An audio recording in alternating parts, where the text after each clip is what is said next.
Hello everyone, Jolene here from Bookworm Adventure Girl. Welcome back. I hope that you are all doing well. This is where I talk about the books I'm reading. I like to read diverse books and I highlight Canadian literature. If you are new, thank you so much for checking out my channel. Please hit subscribe and stick around. Today I am going to be taking you along on some of my recent travels. I spent a couple of days visiting some family in Kelowna, BC, and this was a road trip that the Pups and I took, and I thought that I would take you along with us. So I will tell you about the books that I read, the bookstore that I visited, and the books that I picked up, and then we can also travel back together.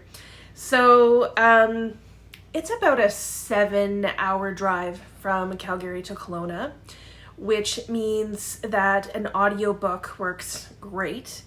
I love driving through the mountains, and the Pups mostly slept, so that was good. On the way there, I listened to Meridian by Canadian writer Flahive. This is a debut novel, and in some ways it has a Mrs. Dalloway vibe to it, at least at the beginning, because the story takes place in one day, and it begins with Hannah getting ready for a party. And Hannah lives at the Meridian resort.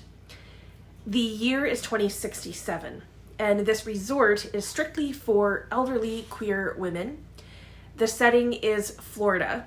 So Hannah is planning a party to celebrate her life because she has an appointment to end her life that day. This is after a cancer diagnosis. So there's basically two timelines: the day of the party and then the past, when Hannah is reminiscing about her life and just things that have happened. And she is hoping that the love of her life, Sophie, will come to this party. They haven't seen each other in years. It's been a very long time. So here's what I enjoyed about this book. The premise of this resort is really neat, and the cast of characters are unique and quirky. You know, Hannah has a few close friends, and I really liked that and just those friendships. The flashbacks of her life are interesting, especially as even like one day, you know, her last day, she is still learning about her life and learning about some truths. And what I thought was strange was why this was set in 2067. I don't know that it was needed. Like, there are references made to how the world is different, but it really doesn't make a difference to the story. I don't think it matters at all. Like, the story could have easily been told in the present or even 20 years ago. So yeah, I'm not sure why that was necessary. I'd like to ask the author actually about this. So, you know, sometimes I wonder if authors are trying to have many different aspects, many different things to appeal to more people. But some of it just seemed unnecessary to me. So I ended up giving this 3 stars because I said, the premise is good. The characters are fun. You know, Esme, the 2 Eileens, and Luke, all of them really important secondary characters to Hannah. And I would also read more by this author. So I'm really glad to have read this. And it kept me company throughout the trip. So maybe what I'll do is I will show you a bit of the road trip, or at least I'll show you some of the road trip on the way there. There was a lot of rain. Sometimes there was so much rain that you couldn't see much anyways, but I'll give you the parts that you could see, and it'll give you a taste of what the trip is like. So enjoy. Of course, the videos really don't do it justice, but I hope you enjoy what's there.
welcome back. I hope you enjoyed the mountains. My first day in Kelowna, I read A Season in the Okanagan by Bill Arnott, and I thought it was fitting since I was visiting the area. This was actually, I would say it's a perfect book for doing something like that and for the time. Like in the book, Bill travels to a lot of places that I've been. He flies from Vancouver to Kelowna. He rents a car, so he's traveling by car as well. And he visits places like Vernon, Penticton, Naramata, Peachland, different places. All places that I have been through and have visited at different times. And so what I liked about this little book, and it is just like a sweet little book, is that he manages to give history to describe the nature. Bill's nature writing is fantastic. He talks to locals. He shares some of his own memories of childhood from being in that area. He can be witty, and he shares his experience from the trip that he's presently on. And he does all of this without any of it being too much. I don't know if that makes sense, but so this is not a travel guide. This wouldn't be, something that you would pick up to, find out things to do in Kelowna or Vernon or any of the cities, but it definitely gives you a sense of the place. And then the book also includes some art that I believe are Bill Arnott's pictures, and then he digitally paints them somehow. I'm not positive. Some of you may remember, let's see if I can find another picture here. Some of you may remember Bill Arnott because I have chatted with him on my channel in the past, and I'll link that video below. And I'm hoping to have him on again, and we will talk about this book and maybe another book by him. So I will be sure to ask about the pictures and other things. So this actually is a really good segue into the next day when I visited one of the independent bookstores. It's called Mosaic, and it's downtown Kelowna. It has a very welcoming vibe as you walk in. They have a lot of like bookish things as well as books. I loved their bargain books section. It was all put out on tables by alphabetically, and I spent a good time like looking at that. I tried to look for a section of local authors, and they did have 2 displays of like BC books and Canadian books, but there wasn't anything, at least that I saw, of just, here's some local authors. However, when I was checking out, guess which book was at the checkout? It was Bill Arnott's A Season in the Okanagan. So when I saw that, I thought, oh, they are promoting that well, which was really good to see. So I ended up purchasing 3 books.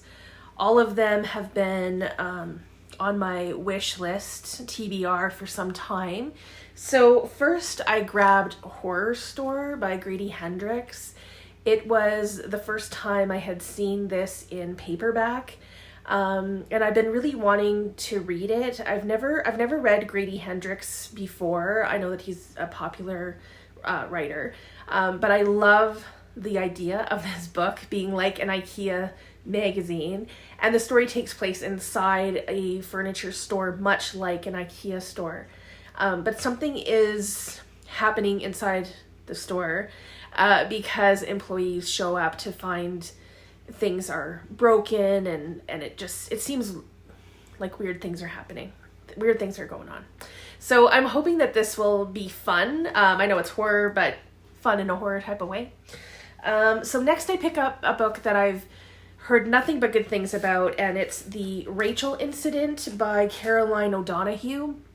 And every time I see this book, I almost pick it up, and then for whatever reason, I talk myself out of it. But this time I was like, no, I'm getting it. I feel like I'm one of the last people to have read this book, and I'm hoping hoping, cross your fingers, to read it soon. It's set at Christmas in 2009, so maybe I will wait until some snow flies around here, which will hopefully not be for a little while. But it takes place in Ireland, and it sounds like there might be a bit of a love triangle, so we will see. I've been told by so many people that I will really enjoy this book, and I hope that that's true. The third book that I picked up was from the bargain section, the bargain books section, and it's China by Edward Rutherfurd. And it's been a while since I've read a Rutherfurd book, and this has been on my radar since it was first published in 2021. I've read Salem and New York by him, and basically his books are enormous. This one's pretty big, and they go back thousands, it's almost 800 pages. They go back thousands of years, probably tens of thousands of years for Salem. And they give the history of the place through very well-written characters and storylines. They are fiction, but historical fiction. And China and its history is not a place that I've been or that I really know, too much about. So I'm hoping to be able to immerse myself in this one. So after I purchased these three rather random and very different books, I was walking to my car when I heard someone playing the piano. So I'll show you some film of the bookstore and let you hear some of the piano playing. Hopefully the sound comes through because it was across the street. So I will see you again in a little bit.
So from the bookstore, I went out for lunch and then I picked up the Pups because we were driving back to Calgary.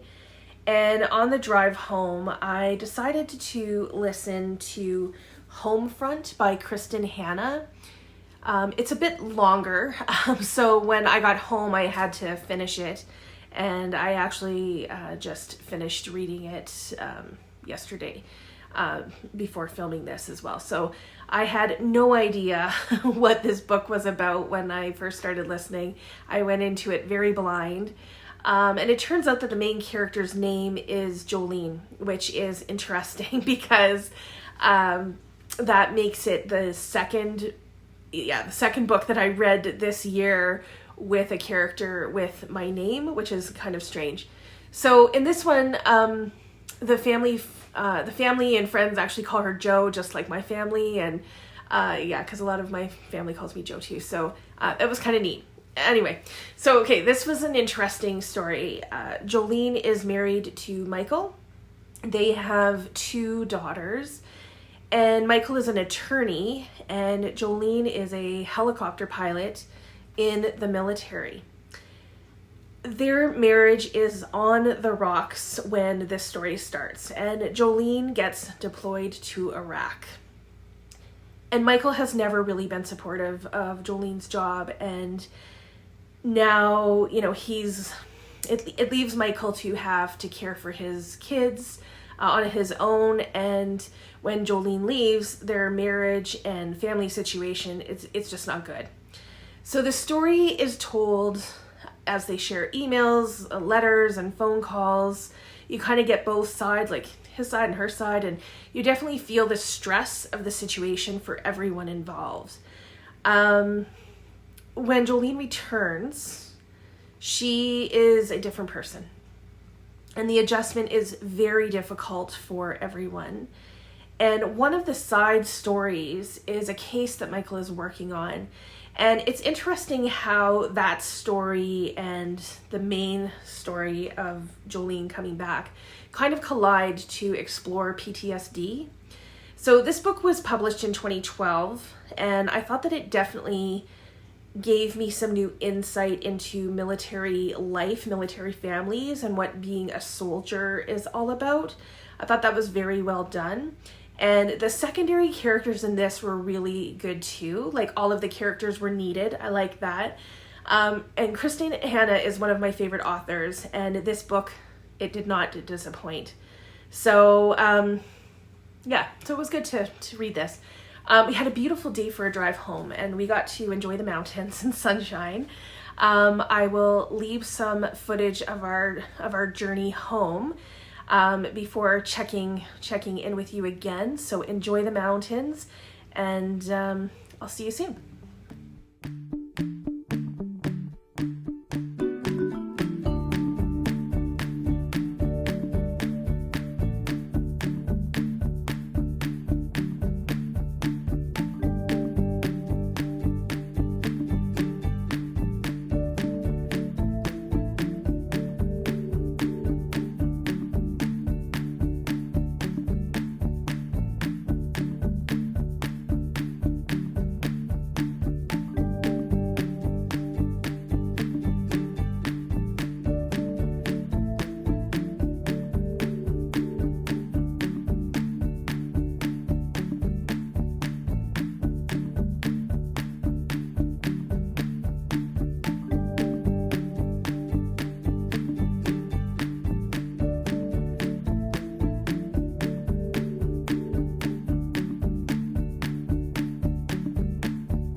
Well, if you're still here, I hope you enjoyed some of the mountain scenery. Now we're home again. The weather was perfect. I purchased 3 books, but I also read 3 books. So it keeps the TBR, about the same, which is kind of nice. Please let me know if you have read any of the books. Any of the books that I read or any of the books that I picked up, especially if you've read the books I picked up, because I'm not really sure where to start with those. So if you have an idea, please let me know where you think I should start. Thanks again for coming along with us. I hope you enjoyed our road trip, and I look forward to chatting with you in the comments. As always, thank you so much for watching. I hope you enjoy the rest of your day, and don't forget to make every day an adventure.